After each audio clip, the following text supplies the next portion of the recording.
This is Situation Room. I read from the AP bulletin. Kennedy apparently shot in head. He fell face down in back seat of his car. Blood was on his head. Mrs. Kennedy cried, "Oh no," and tried to hold up his head.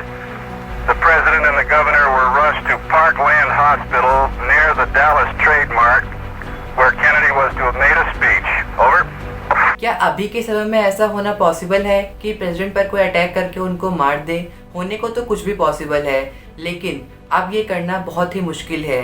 चलिए हम example से president की security के बारे में समझते हैं, किस तरीके से उनकी सिक्योरिटी वर्क करती है और उनके क्या क्या मेजर्स रहते हैं।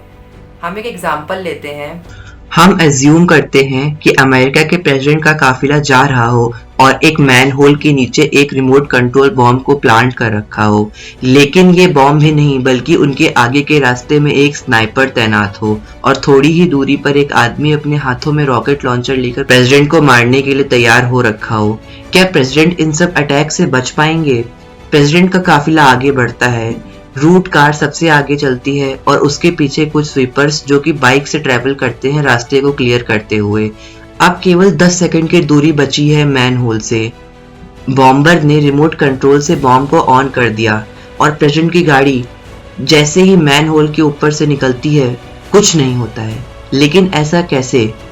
ये होता है इस गाड़ी की वजह से, जिसका नाम है the electronic counter major suburban. ये कार प्रेसिडेंट के काफिले की सबसे टेक्नोलॉजिकली एडवांस गाड़ी है। इसके ऊपर लगे हुए एंटीना ऐसी रेडियो फ्रीक्वेंसी वेव्स को प्रोड्यूस करते हैं जिससे आसपास के सारे radio signals remote control operations work नहीं कर पाते हैं। अब प्रेसिडेंट अपने सेकंड थ्रेट की ओर आगे बढ़ रहे हैं। स्नाइपर बिल्कुल तैयार है फायर करने के लिए और जैसे ही प्रेसिडेंट की लेमोजीन उसकी रेंज में आती है वह फायर कर देता है। लेकिन प्रेसिडेंट की लेमोजीन पहले से ही तैयार है इन सब अटैक्स के लिए। प्रेसिडेंट की लेमोजीन एक सिडान की तरह दिखाई देती है, लेकिन वह एक ट्रक के प्लेटफॉर्म के ऊपर बनी है। अगर कार के टायर्स में गोली भी लग जाती है तो भी वह आराम से चल सकते हैं। डोर ग्लासेस 8 इंच के बुलेट प्रूफ ग्लास से बने हुए हैं। प्रेसिडेंट की कार एक लग्जरी टैंक है, आप सिंपल भाषा में कह सकते हैं।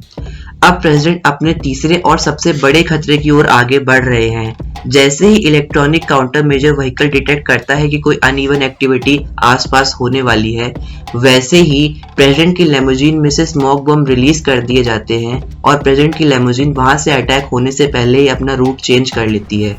United States secret service commission हर तरीके के खतरे के बारे में सोचकर, सारी पॉसिबिलिटीज़ के बारे में सोचकर प्रेसिडेंट की सिक्योरिटी को और अपडेट करता रहता है। वे हमेशा अपने आप को अपडेट करने के लिए नए नए तरीक़ों का इस्तेमाल करते रहते हैं। प्रेसिडेंट की लेमोजीन के अंदर उनके सेम टाइप का ब्लड पहले से ही अवेलेबल होता है। उनके काफिले के अंदर 2 एम्बुलेंस और एक ऐसी गाड़ी भी चलती है जो सारे बायोमेडिकल और केमिकल अटैक से प्रेसिडेंट को बचाने के लिए सक्षम रहे। उनका काफिला आज के समय में सबसे ज़्यादा टेक्नोलॉजिकली एडवांस और बहुत ही सेफ है। अब नया जॉन एफ कैनेडी बनना बहुत ही मुश्किल है और उस तरीके से किसी को मारना भी बहुत ही मुश्किल है। ऐसे इन्फॉर्मेटिव वीडियोस के लिए हमारे चैनल को सब्सक्राइब करिए और हाँ, बेल आइकन को प्रेस करना मत भूलिएगा नोटिफिकेशंस के लिए। मिलते हैं आपको अगली वीडियो में, तब तक के लिए सिया।